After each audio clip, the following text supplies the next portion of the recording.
Good morning, guys. Well, I should say good afternoon, because it is 2:30 Tuesday, and we just got our Virginia permit that we applied for Thursday of last week. We just grabbed some fuel. We're just short of the delivery.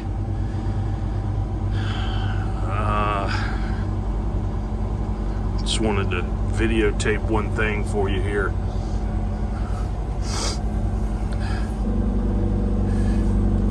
And this is why what you're about to see, you don't buy light trucks to do this type of work. And you can tell by the size steer tires they have what size front axle. And also, if they're running a pusher, you can look at that and tell as well. But I had to move where I was parked because this cat here,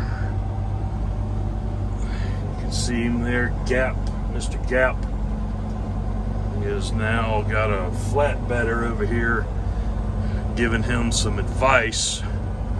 But I was parked basically right here next to this curb, so I was leaving anyway. But this machine weighs about 88,000. You can look at the size tires he's running on his trailer. He's maxed out on what he can do, and I guess that's good and all, but the truck, you know, you can look at his pusher, awful small tires, you know, regular 11R22s on the front, and that tells you right there that that truck is not designed to do this. So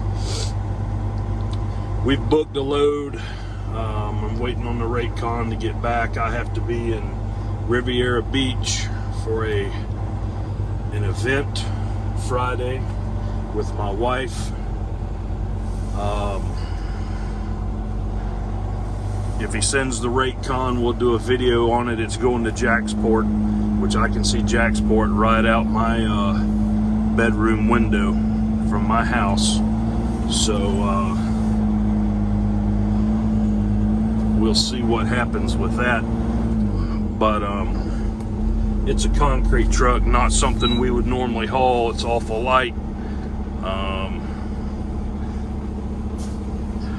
Not a good rate for this truck. Be a good rate for a 5-axle truck. We're going to run it as a 6-axle truck, and we will do a video of that good business. Trying to hold a camera and shift here.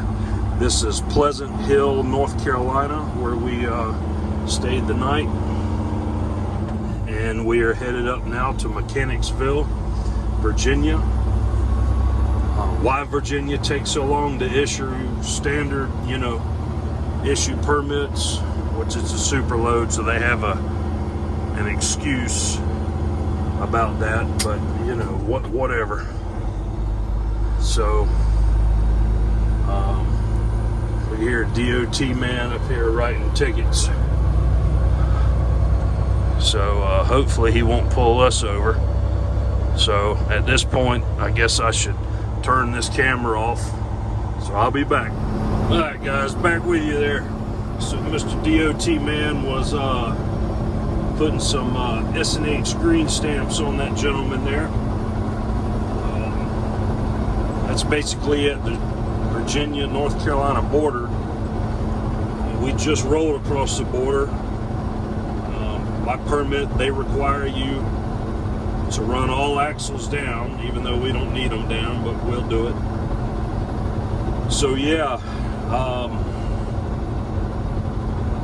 as much as I think Virginia is a beautiful state, I'm going to try to stay clear of it, because the superload permits just, you know, they just drag their feet. Now they claim in November, which they even have a specific date in November 2021, that they'll have a new system to where it doesn't have to take so long, but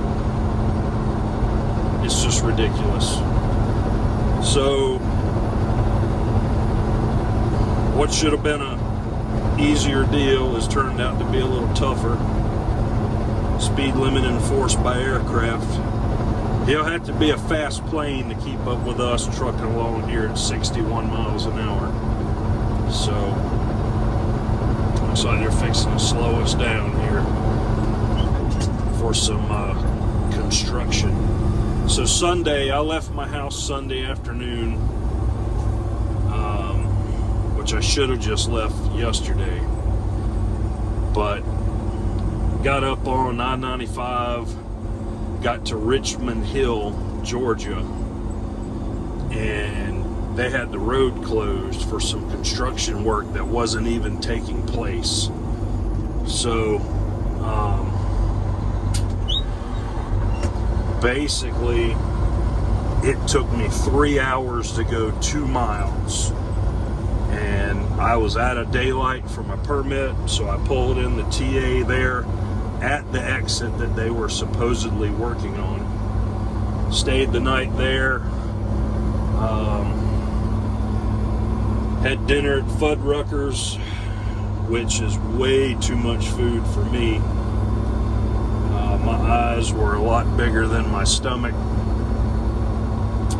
And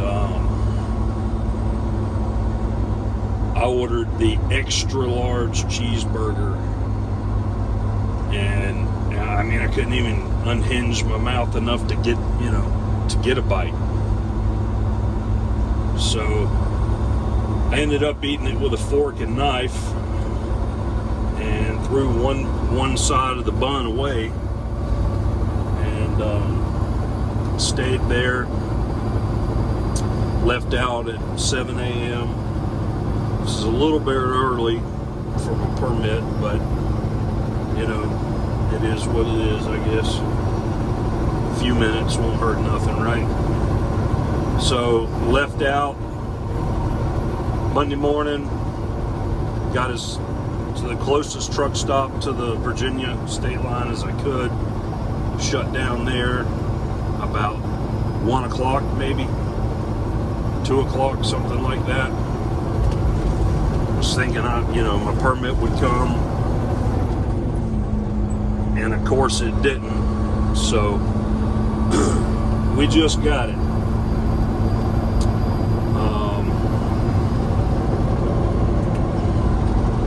We're not going to be able to unload today, but we are going to get as close as we can, and then we're going to unload, and we'll jump over if the guy sends us the rate con.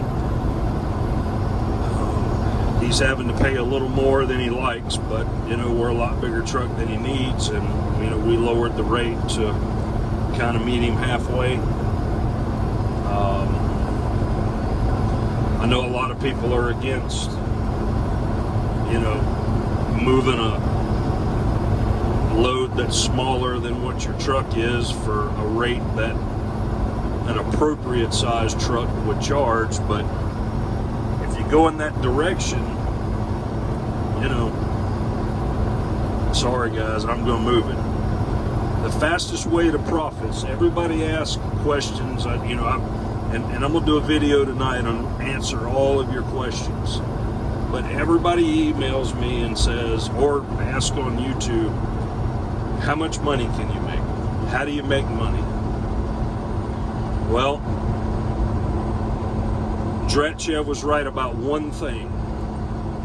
I'm not realistic in what I do compared to what you do or what you'll do starting out. This is unrealistic for that, unless you are in a strong enough financial position to be doing that. So this I can tell you, I've been in business all of my life, done a lot of revenue many years, some years over $25 million in revenue, and this is what I can tell you. The fastest way to make bigger profits is have as much gross revenue in a year as you can. There's only 365 working days. You can only accumulate so many sales or so many runs in this case. And for every one you leave off, that's one that didn't help pay for your fixed costs. your insurance, if you have a truck payment, your truck payment, whatever you have. So you want to make big profits. Once your fixed costs are met, your profits go up exponentially. And a lot of you are going to say, well, what does that mean? Well, before you go out and spend $500,000 on a heavy haul rig or more or a little less or what have you, I suggest you understand GAAP, GAAP, Generally Accepted Accounting Practices.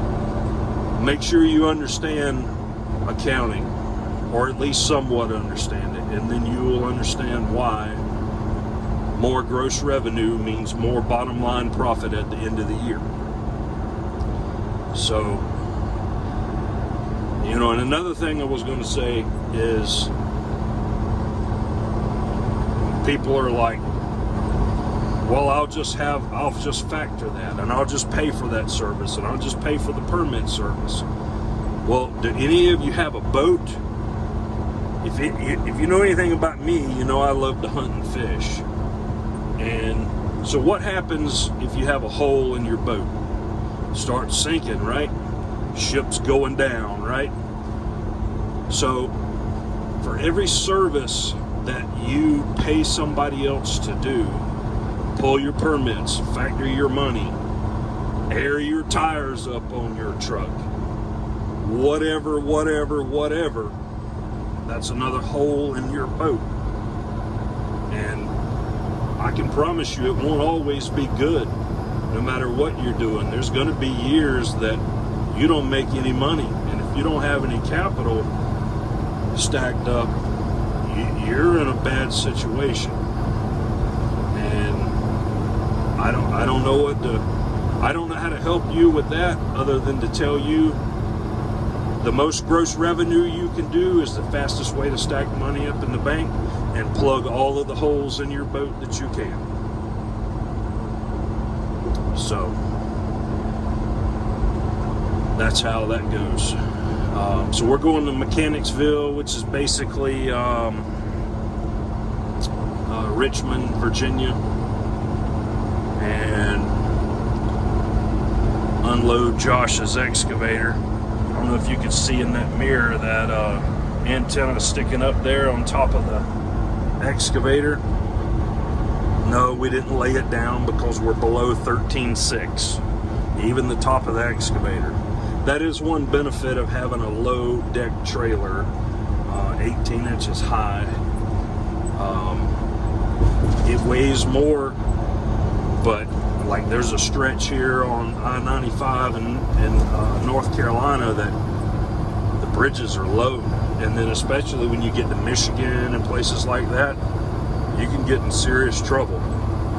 And I would rather be wide any day than tall, but that's just me. So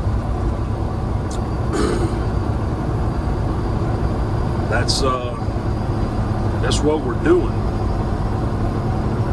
That's how things are going along. There goes a 13 axle rig right there. Yep, Maxim crane, looks like a Trail King. Some of you guys are asking about, you know, why the airbag failed. Well, in the bottom of the airbag, there's 4 bolt holes that bolt into the lower swing arm of the suspension, and those bolts come out. Now, I'm sorry, but that, you know, this trailer has 25,000 miles on it. From the time I picked it up at the factory brand new, it now has 25,000 miles. And for those bolts to come out, that's a quality control issue in my mind. And we're having that discussion with Trail King. You know, when you pre-trip a truck, nobody's going to slide up underneath the trailer there and check the torque on the airbag bolts. It's just not going to happen.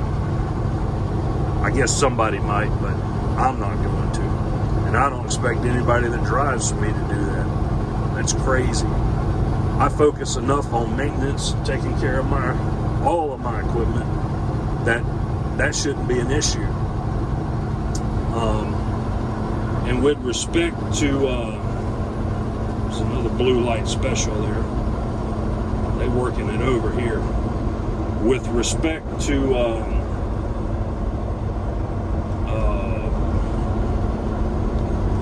the coolant leaks, I was watching C1 Specialized last video, and I seen where he was adding coolant to his truck, just like I've been having to do.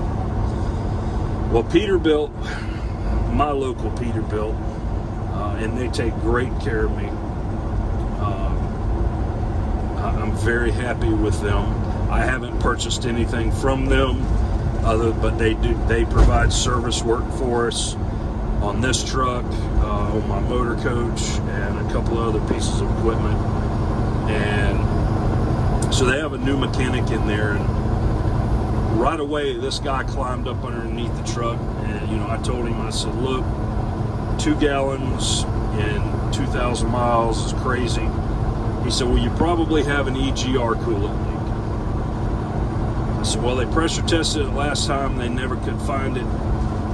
So he pressure tested it and turned the lights off, got up underneath the truck with a light, and he found 9 coolant leaks. 9.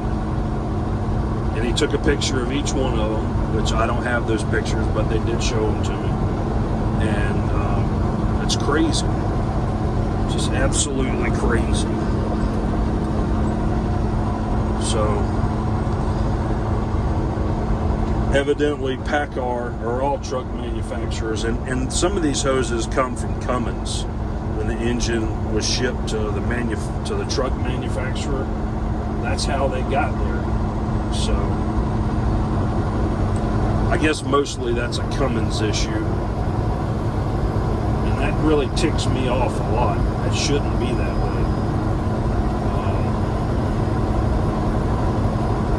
So, to all of you guys out there with a new Cummins X15, I suggest you go to every hose clamp on your engine and tighten it up. You shouldn't have to do that, but that's excessive leaking.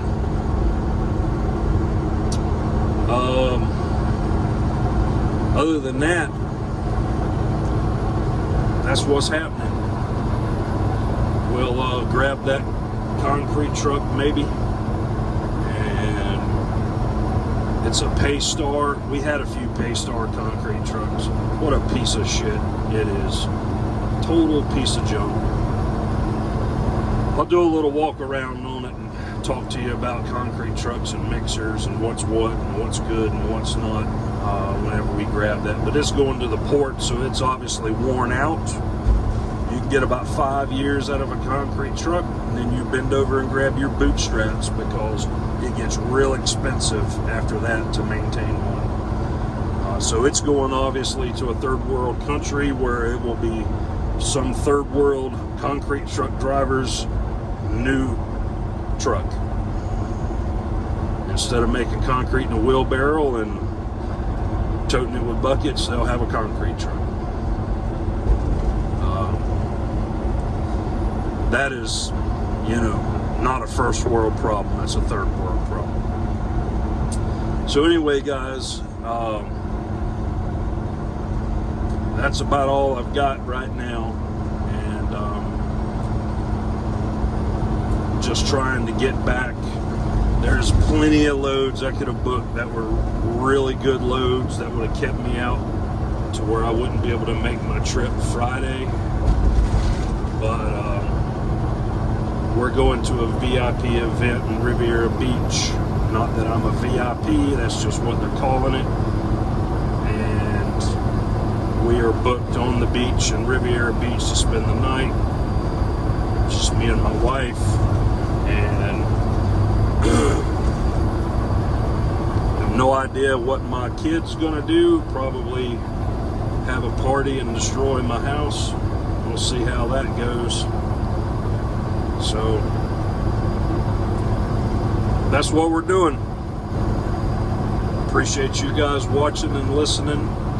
Some of you say I'm bitching. I'm not really bitching. I'm just, thinking out loud.